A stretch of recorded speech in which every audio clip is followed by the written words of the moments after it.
మన జీవితం అంతటికి కావలసినటువంటి గొప్ప మాట. ఒక పూట కోళ్ళ వాణి ఇంటికి అనారోగ్యముతో గాయాలతో ఉన్న ఒక వ్యక్తిని తీసుకొచ్చాడు. ఈ అనారోగ్యముతో గాయాలతో ఉన్న ఆ వ్యక్తి యొక్క బాధ్యత అప్పగించాడు. నువ్వు జాగ్రత్తగా చూసుకోవడానికి, ఇతని ఆరోగ్యం మెరుగుపరచడానికి, ఇతనికి ఇంకా నువ్వేమన్నా జరిగిస్తే దాని అంతటికి కూడా ఏమైనా ఖర్చు అయితే ఆ బాకీ అంతా కూడా నేనే తీరుస్తాను అని చెప్పి ఆ పూటకోళ్ళ వాణి ఇంటి దగ్గర గాయాలతో రోగాలతో ఉన్నటువంటి ఆ వ్యక్తిని పెట్టి ఒక ఆయన వెళ్ళిపోయాడంట. ఆ పూటకోళ్ళు వాడు అంటే పరిశుద్ధాత్ముడు. ఆ గాయాలతో అనారోగ్యాలతో మరి అవసరాలతో ఉన్నటువంటి వ్యక్తి క్రైస్తవుడు.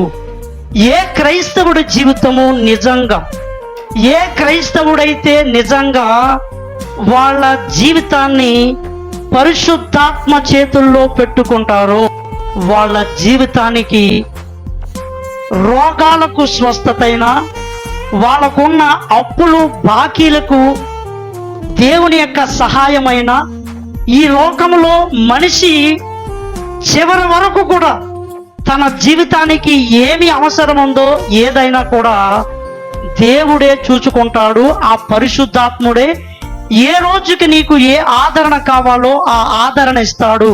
అది నేను నీకు ఇస్తున్నటువంటి భరోసా అంటున్నాడు దేవుడు.